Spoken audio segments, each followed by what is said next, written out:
Hi guys! Welcome back to How Makes Up. I am so lucky today to have the lovely Sharon, the makeup artist, here with me. Hello. And we're going to be filming for you the beauty scenario tag. So how long are you here for, Sharon? You've very kindly popped over. I'm in London for, I think, 8 days altogether. 8 days. So we filmed another video on Sharon's channel as well. She's just done her June favourites. And because I've already done my June favourites, I did like my current kit favourites. So I'll pop a link to that below as well. So make sure you go check out that and go subscribe to Sharon's channel. She's an amazing makeup artist and has lots of beautiful tutorials. So I guess we'll jump straight in because there's quite a few questions to get through. And I think I've seen this on a couple of the English YouTubers doing this tag, and it does look really fun. So I'm quite excited to do this. So good questions. I feel like you should go first because you're the guest. So throwing the pressure your way. Okay, thank you. So the question is, you have to get rid of all your foundations and you can only keep one high-end and one drugstore concealer. What do you choose?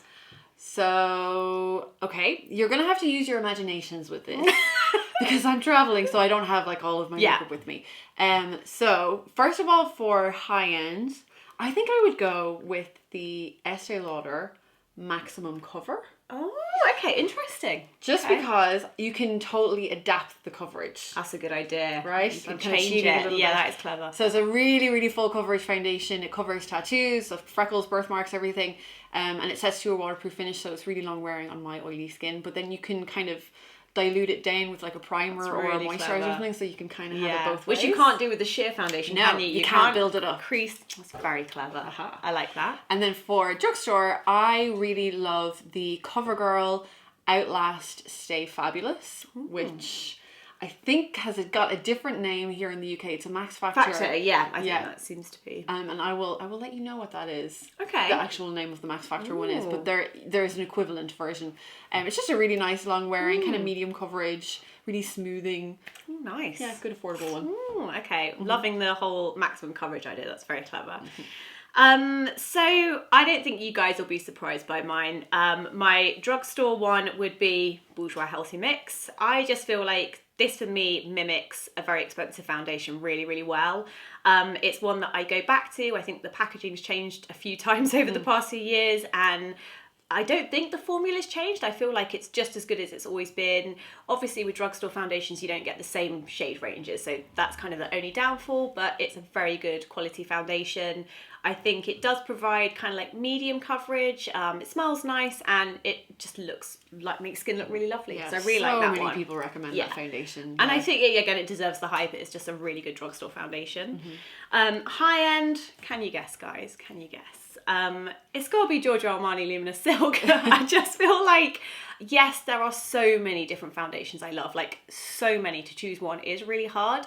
But I just know how this works, this foundation. I know it's kind of great for a carpet and photographs. You know, it's not going to have any flashback. The shade range is pretty good in this. They have quite a good range of really pale shades and shades for darker skin tones. I just find, even though it's called Luminous Silk though, I don't find it as dewy as a lot of people make out. I feel like it's more like a satin dewiness. So don't be put off by this if you do have oily skin. I feel like you can make it work for you. I have that, I really like that one. Very nice, very nice. So second question, this is the one that we were a bit like, oh, we saw this question and we were like, I'm still not sure. Well, so the question is, you go for an interview and the lady interviewing you has lipstick on her teeth. It's always dodgy. Do you approach a subject or ignore it completely? You know, my gut reaction, because we were talking about this before we started filming, and my gut reaction was, no, I will not tell her, I'll pretend it's not there, I just won't look at her mouth, because there's no way of saying it without coming across as like, you've been looking at her teeth, But then if you don't say anything, and then she goes to the bathroom and sees lipstick on her teeth, she'll be like, well, that person didn't have the backbone to tell me I had lipstick on my teeth. It's a really difficult one, and I guess it'll only ever depend on the kind of the person on how they would interpret what you do or don't do. It would depend on how, I would feel weird to say, sorry. I would feel a bit weird to do that. I think I would too. In that situation, I would just be like, la la la la. Yeah. Oh, I didn't notice. And the worst thing is you would keep looking there the whole way through the interview. You'd be like, because I think you'd have the debate running through your head of like, should I, shouldn't I, should I, and then shouldn't it would I? get to a point where it's too late now. Yeah. Too much time. I want to know what you guys would do. Leave in the comments because I want to see how many people would and how many people wouldn't. That'd be an interesting poll. Yeah, a good poll. So we'll do that. Okay, so you're not feeling yourself and you need a pick-me-up. Which lipstick would you put on to make yourself feel beautiful? This is such a hard question.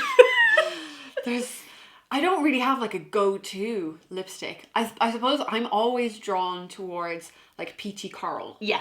That's my usual like brightening one. So yeah. I really love, there's a Smashbox one called... Description box? I'll put it across the screen. It's on the screen right now. Yes, I thought I put it in my handbag, but I didn't. I'm totally useless today. Or if I want to go for something really, really, really bright, I love MAC Impassioned. Ooh, that'd be a real nice. like statement, corally kind of one. Something along those kind of like that kind of colour. I don't want to show you that one too soon, but those kind of peachy coral that tones. kind of colour. Yeah. See, I've totally cheated and gone for 2 answers here because I feel like it depends on what kind of the reasoning is that I need the pick me up. Because, okay, hear me out. If you're feeling like you need a pick me up because you kind of don't want to be seen and you sort of feel a bit like, oh, I just want to revert into my own Netflix and chill state, I probably wouldn't go for something that makes me more noticeable. Does that make sense? So in that scenario, I would just go for like a flattering brownie beige nude, and this is an H&M one, and it's called Cream Chestnut. It's so nice. Again, it performs like a high-end lipstick. I even like the packaging, which I don't normally for drugstore packaging. Really lovely, and it just is like a My Lips But Better shade, makes me look a bit more finished. But if I was like, no, I'm ready, I need a night out and I need to pick myself up and it was about kind of feeling brighter, then I would probably go for something like a Nars, one of the matte lip pencils. And this one is Red Square, which is like a nice kind of orangey red. So that's, I'll do a little swatch for you. So that's kind of like what I would go for, yeah. Just, it is bright, it is happy and nice colour. Yeah. So it depends what kind of the reasoning was. That was quite psychological there. I like full on went into like your lipstick choice. I think it is very psychological. Depends what mood you're in. The reasoning. Okay, so this one's awkward. Luckily this has never happened to me, but I have friends that this has happened to. So okay, so you ask your hairdresser for a shoulder length pixie lot haircut, but they hear you wrong and give you a pixie cut, which I think is like a bowl cut, isn't it? It's like a little tiny chop. I think it's really short hair. Like a crop kind of thing, no? Like a short. I guess we're saying they've just cut it really short and not like pixie lot. Yeah. Do you A, smile, say thank you and leave and call your mum hysterical? Or do you B, cry in the chair and things get awkward? Or C, complain to the manager and get a refund? So... interesting one. I feel like you would never get to the point where they would have cut like. Do you fall asleep in the hairdresser chair and wake up? Like I think as soon as they do that first cut, I'd be like, whoa, what is happening here? That felt high up. Yeah, exactly. So I'm not sure it would ever get to that point. But if it did, if we're suspending our disbelief for a second, and if it did get to that point, I would be a complainer. Yeah. I would complain. I would get onto the manager. I would be a nightmare. I don't have very good poker face, I've realised as I've got older. So my face would be like... I don't think I'd have to say anything. I feel like, you know, when they show you the mirror and go, you happy with it? I'd be like... I just have really crazy eyebrows and look really scared. And I think I would have to complain and be like, that's not what I asked for. Yeah. Just be like... It's different. Yeah, and I'd kind of want to get it sorted out as quick as if it wasn't what I asked for. So I guess we've agreed on that one. Yeah, okay. You'd have to complain. Yeah, I think you would. Okay, so your friend surprises you with a 4-day city break, and which is very nice of them. You have 1 hour to pack. Which do-it-all palette would you pack in your makeup bag? Well, I can answer this very honestly because I am on a city break right now. And you're doing it, yeah. Yeah, I had a little bit more than an hour to pack, but I only brought one palette with me. This is an eyeshadow palette, so I'm not sure you can call it a do-all palette, but I brought the Too Faced Sweet Peach palette. It smells really good. Yeah, it smells really good. It's unfortunately a limited edition palette, so I don't think you can actually get it right now, but I think they're working to make it permanent. But I think the selection of colours are really versatile in here. You've got like smoky, and you've got more natural, and kind of interesting colours. And there's some of those peachy tones that you could definitely use on your cheeks as well. That's a really good idea, actually. Yeah, that's a lot like kind of Nars Orgasm or something like that. Very isn't it? like orgasm. Yeah. It's really nice. Yeah. I always think as well something like that you can get like your daytime and your nighttime look. So definitely. Although you can't necessarily do, I mean, I don't know many palettes that do like foundation, concealer, and all that, and can actually definitely match your skin tone. Unless I think maybe Bobbi Brown tried that at one point. point. Well, I had one of the little Bobbi Brown face palettes, which was quite good because that was actually done to like, but it was literally just concealer and foundation. Yeah. So they needed another palette. So. For me to answer this question, it would have to be the Charlotte Tilbury Instant Look in a palette. You guys know I love this. There's so many reasons why. First of all, I love that it fits in a hand. I know that sounds really silly, but that just makes me satisfied. The fact that like it, you know, it's not massive, but it's big enough that not all the products in it are tiny. Yeah. So you've got your 3 eyeshadows. You've got like your smoke shade, your kind of clean lid shade, like a little kind of golden enhancing shade. You've got the highlighter, the kind of contour bronze, and 2 blushes. And you know, I guess with that you could maybe add like a lip gloss and a mascara, and you kind of got everything you need, maybe, you know, depending on foundation and stuff. But I really like that, and that does come, and it also has a really big mirror. Again, I think even that is like for travel. So good. It's just so important. And that's a really great one because it just has everything you need in terms of like, again, you could start with a daytime look and take it up to a nighttime look. So that's really good. So the next question is, your house has been robbed. Don't worry, everyone's safe. But your beauty stash has been raided. What's the product you really hope is safe? Oh, that's like the hardest question. That's like... I don't know if I actually have anything in my collection that's irreplaceable. That's a good answer, actually. That's like... Be more worried about the photos and... Yeah. I mean, maybe like my MAC palettes, just because... Then I'd have to go and like decide what eyeshadows I want to get again, and that's kind of a pain. Yeah. Because they're not ready made. But yeah, no, there's nothing really in my collection that I'm that attached to. No. Yeah. And also I find with makeup, like for me especially, I always come back to favourites. Like there's definitely things that I come back to, but sometimes I like the change of like, you know, a new favourite lipstick or a new... you kind of... How exciting would that be, actually? You have an excuse claim on your insurance, like, now I get to go shopping! Like, that would be some major makeup Oh, don't, we're going to get sued now. It's like, Sharon and Harry were like, just claim on the insurance. Yeah. Don't do that. Yes. No. Well, I feel like that is a really good point. I do feel like I don't think realistically there's anything I don't know. But for the purpose of the question, yes. I was able to answer it. And I feel like for example, I always think if my kit got stolen, again, there are things that are replaceable, but in that moment, what would I really want?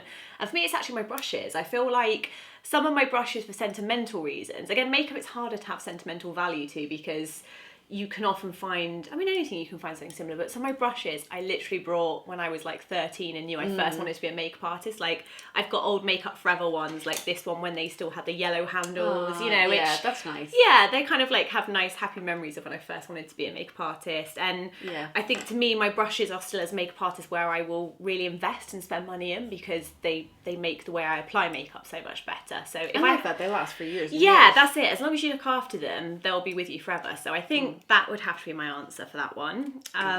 So last question is, your friend borrows your makeup and returns it in awful condition.